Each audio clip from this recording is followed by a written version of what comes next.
भक्ति का अर्थ है प्रेम। नमस्कार दोस्तों, कैसे हैं आप सब? आप सबको मेरा प्रणाम। भक्त तो हर कोई कहता है अपने आप को। आज हम जानेंगे क्या वो सही में एक सच्चा भक्त है, उसका भगवान से संबंध है या नहीं। आइए जानते हैं भक्त और भगवान का संबंध कैसा होना चाहिए। भगवान की आराधना भक्ति भावना से होती है। भक्ति का अर्थ है प्रेम। भगवत प्रेम को अंतरात्मा के कण कण में बसा लेने से भगवत उद्देश्य ही जीवन का उद्देश्य बन जाता है। सारी अभिरुचि उधर ही ढल जाती है। इस स्तर के अंतकरण में उच्च कोटि की भावनाएं उमंगती रहती हैं। उसी प्रकार के विचारों और कार्यों में संतोष होता है। लोक व्यवहार एवं कर्तव्य पालन की दृष्टि से सांसारिक काम तो सत्कर्ता पूर्वक दिए जाते हैं, किंतु हृदय से भगवान और उनका स्वरूप तथा निर्देश ही भरा रहता है। इसी का नाम है सच्चा भगवत प्रेम। ईश्वर भक्त को ईश्वर सदृश श्रेष्ठ आदर्श युक्त होना चाहिए। मानो दूसरा भगवान ही हो। राम और भरत की जोड़ी ऐसी लगती थी मानो दोनों एक ही सांचे में ढले हों। चित्रकूट निवासियों ने राम और भरत की एक रूपता को देखा और आश्चर्यचकित रह गए। दोनों की आकृति आत्मीयता अनिर्वचनीय प्रतीत होती थी। कहा भी गया है, भरत राम ही की अनुहारी, सहसा लखी ना सकई नर नारी। प्रेम एक पक्षीय होना चाहिए। उसमें दूसरे पक्ष द्वारा तदनुरूप बदला देने का कामना नहीं होनी चाहिए। भरत सोचते हैं कि जो भगवान द्वारा दिया जा रहा है वो पर्याप्त है। यदि त्याग दिया गया हूं तो वो भी उचित है, क्योंकि मेरी मलिनता इसी योग्य थी। यदि वे मेरा सम्मान करते हैं तो ये भी उचित है, क्योंकि वे सुस्वामी हैं। उन्हें अपने अनन्य सेवक का ध्यान रखना चाहिए। भक्त को ना कोई उलाहना देना पड़ता है और न शिकायत करनी पड़ती है कि भगवान ये नहीं किया, वो नहीं दिया।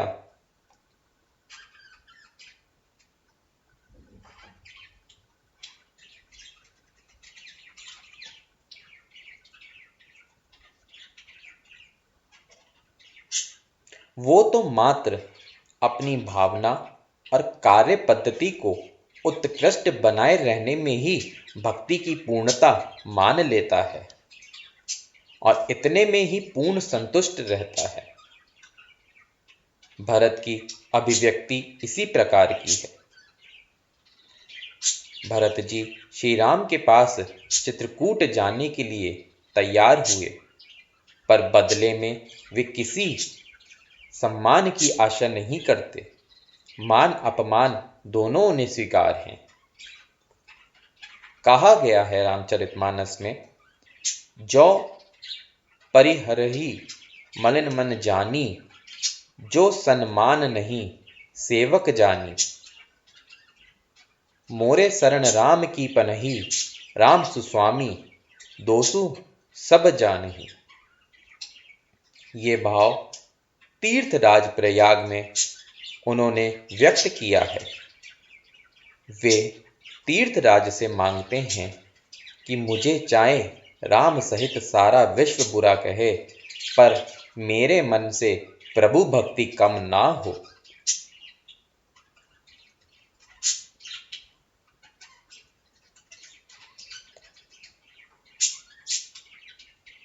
राम कुटिल कर जानहि मोही, लोग कहीं गुरु साहब द्रोही।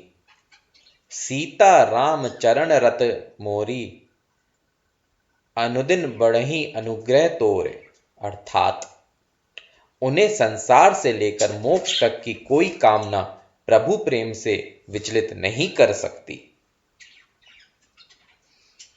चित्रकूट में राजा जनक भरत की निष्काम भक्ति की सराहना करते हुए देवी सुनैना से कहते हैं, परमार्थ स्वार्थ सुख सारे, भरत न सपनेहु मनहु निहारे। इसी भावना का प्रतिफल था कि भगवान भरत का स्ततः स्मरण करते थे। भरद्वाज जी इस तथ्य को प्रकट करते हुए भरत जी से कहते हैं, जान्यो मरम नाहात प्रयागा, मगन होत तुम्हरे अनुरागा। राम लखन सीतहि मन प्रीति, निशि सब तुम्हि सराहत बीती। यही नहीं, भरत को वे राम से भी अधिक महत्व देते हुए कहते हैं, सुनहु भरत हम झूठ न कहीं, उदासीन तापस बन रही। सब सुकृतन कर सुफल सुहावा, राम लखन सिया दर्शन पावा। तेहि फल करी फल दरस तुम्हारा, सहित प्रयाग सुभाग्य हमारा।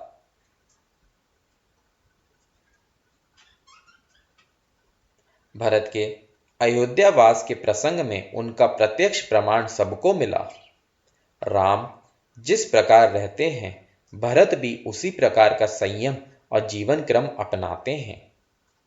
भगवान की उदात्त रीति नीति ही भक्त को अपनानी पड़ती है।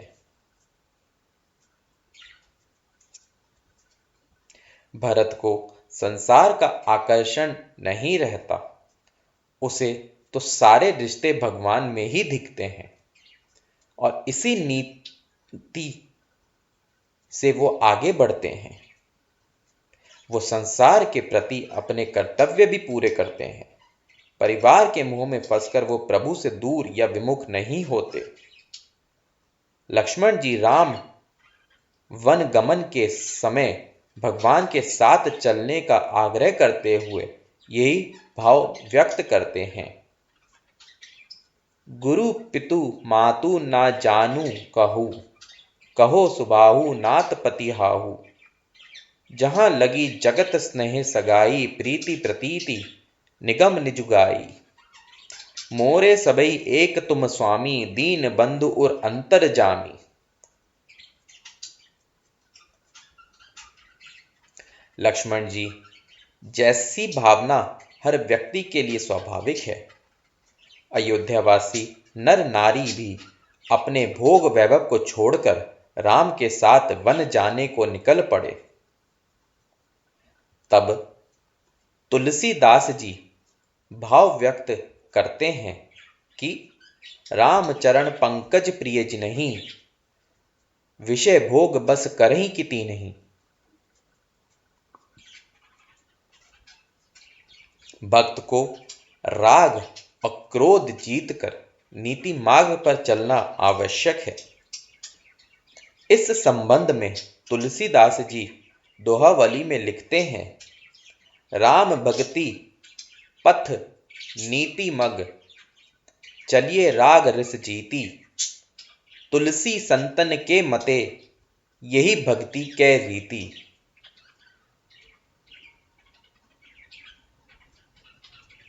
जहां राम तहां काम नहीं, जहां काम नहीं राम। तुलसी कभऊ होत नहीं, रवि रजनी इक थाम। रामचरितमानस में ऐसे भक्तों के उदाहरण स्थान स्थान पर मिलते हैं। भक्त सुतीक्ष्ण ईश्वर से कभी कोई वरदान नहीं मांगता, क्योंकि उसे पता ही नहीं कि उसके लिए क्या उपयोगी है और क्या अनुपयोगी, क्या सच है और क्या झूठ। ऋषि सरभंग अपनी सारी साधना को प्रभु प्रेम के लिए उनके चरणों पर चढ़ा देते हैं। ऋषि अगस्त्य जी भी यही मर्म जानते हैं और भगवान से सांसारिक वस्तुएं ना मांगकर उनके प्रति अपने अंतःकरण में अविरल भक्ति चाहते हैं। यह वर मांगो कृपा निकेता, बसों हृदय श्री अनुज समेता। अविरल भक्ति विरति सत्संगा, चरण सुरेहु प्रीति अभंगा। क्या आप समझ सकते हैं ये चौपाई किसके लिए कही गई है या किसने कही है? सोचिए।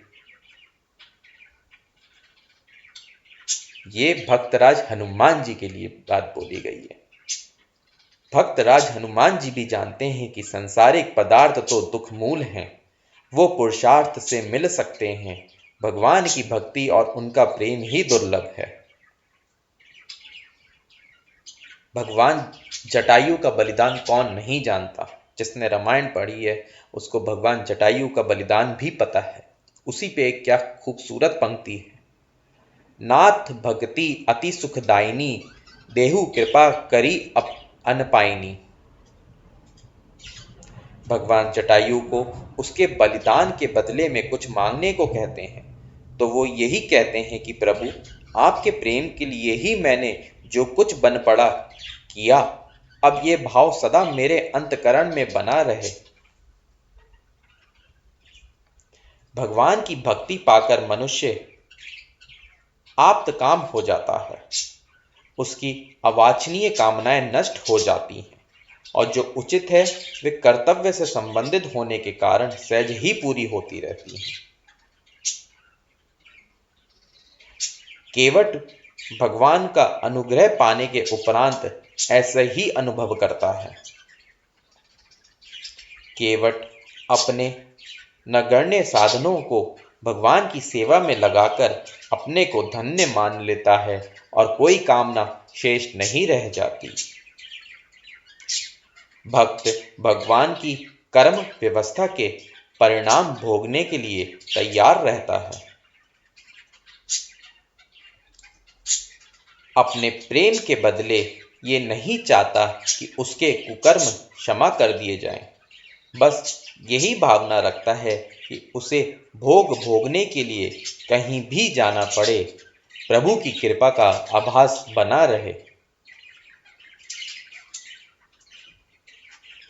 एक इसी चीज पे बहुत खूबसूरत पंक्ति है जो विनय पत्रिका में लिखी गई है।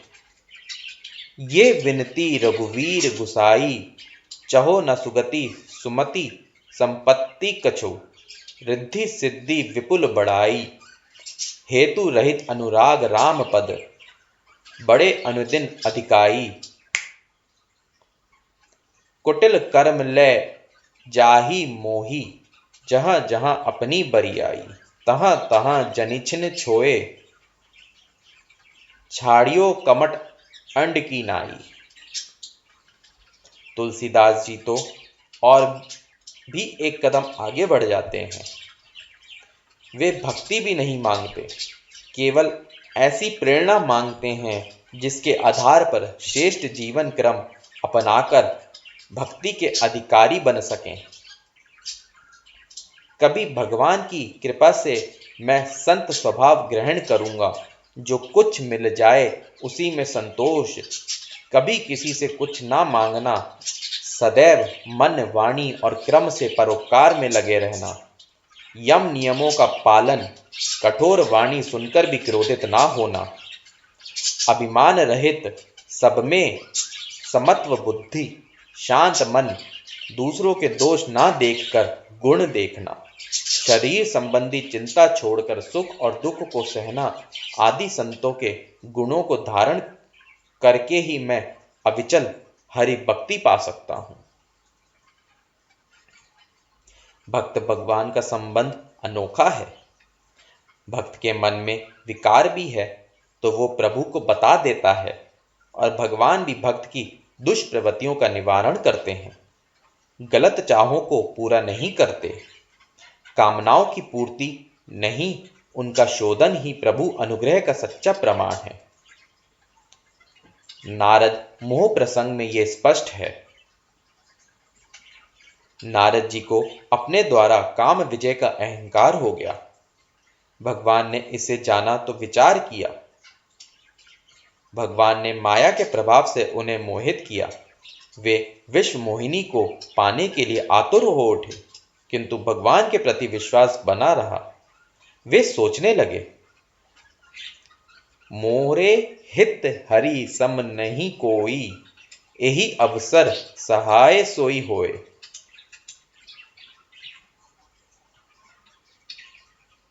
भगवान से अपनी इच्छा व्यक्त की, परंतु निर्णय उन्हीं के हाथों में सौंप दिया। भगवान ने भी उनकी निष्ठा देखी, उनके विकारों के ही शमन का निश्चय किया और कहा, रोगी कुपत्ते मांगे तो भी वैद्य नहीं देता, वैसे ही तुम्हारा हित मैं करूंगा। उन्होंने मांगा था सुंदर रूप, किंतु भगवान ने उन्हें कुरूप कर दिया। उनकी रुचि नहीं हित की रक्षा की। स्वयंवर में अपमानित होकर नारद क्रुद्ध भी हुए, पर प्रभु ने बुरा ना माना। नारद जी ने बाद में प्रभु से उनके विवाह में विघ्न डालने का कारण पूछा तो उन्होंने समझाया कि वे भक्त की रखवाली माता की तरह करते हैं। माँ बच्चे को सांप अथवा अग्नि की तरफ जाने से रोकती ही है। भगवान ने नारद को बतलाया कि नारी को प्रमदा कामनी रूप में देखना अहितकारी है, अतः उन्हें उससे दूर रखा है। भगवान के इस स्वभाव और प्रभाव को समझकर तुलसीदास जी कहते हैं, हे प्रभु, हमारे भी दोष हर लीजिए। इतना ही नहीं, प्रभु ने सचमुच अपनाया या नहीं इसकी कसौटी वे नहीं मानते हैं कि मन कुमार्ग छोड़कर सन्मार्ग पर चला पड़े।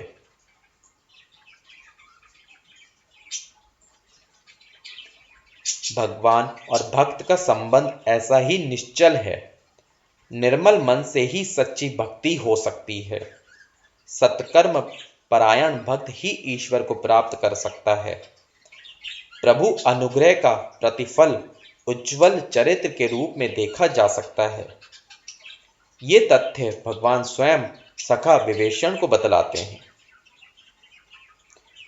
विभीषण भी इस मर्म को जानते और अपनी निष्ठा व्यक्त करते हुए कहते हैं, विश्वास के सहारे विभीषण शत्रु पक्ष में होते हुए भी भगवान के पास निर्भय होकर जा सके। उन्हें विश्वास था कि भगवान उन्हें अपनाएंगे। विभीषण ने लंका का राज्य मिलने पर भी अपनी इस निष्ठा का परिचय दिया। भगवान के चरणों में सभी संपत्ति सौंपते हुए कहा, हे प्रभु, इसे स्वीकार करें और वानरों के अर्थात सुदस्य के लिए इसे खर्च कर डालें।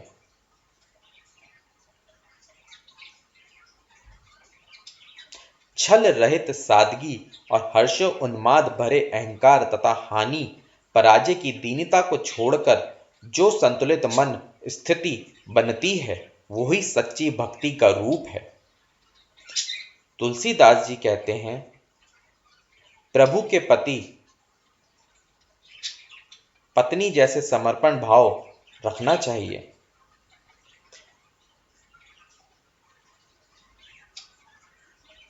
तुलसीदास जी कहते हैं, भगवान के सामने कोई भी चाल नहीं चलनी चाहिए, क्योंकि वो सब कुछ जानते हैं।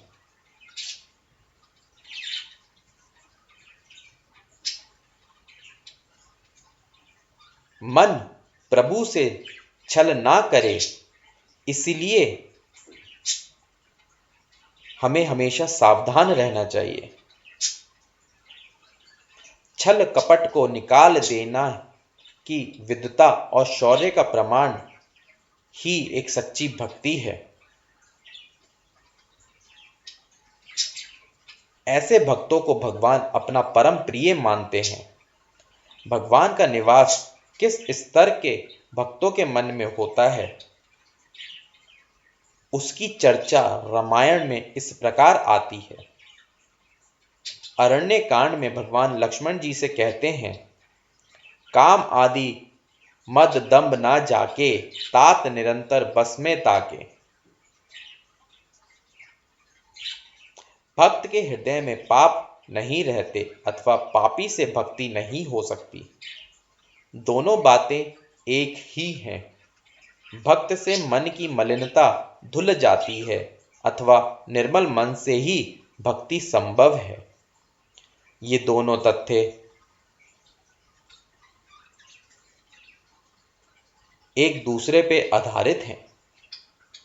मन की मलिनता का हटना, दोष दुर्गुणों से मुक्ति मिलना भक्ति के हृदय में प्रवेश करने का एकमात्र प्रमाण है। विभीषण प्रभु की शरण में गए, तब सुग्रीव में उसकी सद्भावना पर शक करते हुए कहा था, जानी न जाए निशाचर माया, काम रूप के ही करण आया। तब भगवान कहते हैं, ऐसा नहीं है, ये सच्चे मन से मेरे पास आया है, इसीलिए मैं इन्हें अपनाऊंगा।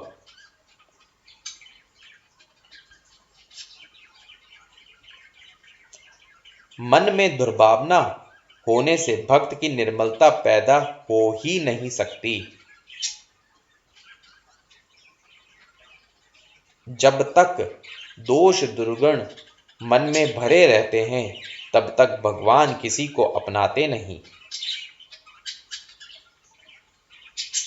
जो दोष दुर्गुणों से भरे हुए हैं और पूजा पाठ के आधार पर ही राम भक्त होने का दावा करते हैं, उन पर व्यंग करते हुए तुलसीदास जी ने प्रारंभ में ही कहा है, बंचक भगत कहाही राम के, किंकर कचन को काम के।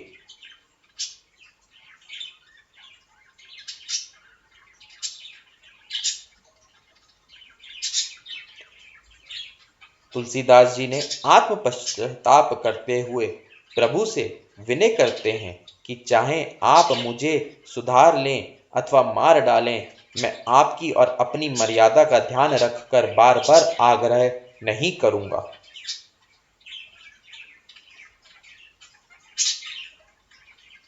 सच्चे भक्त अपनी तथा प्रभु की इस मर्यादा और गौरव को समझते हैं।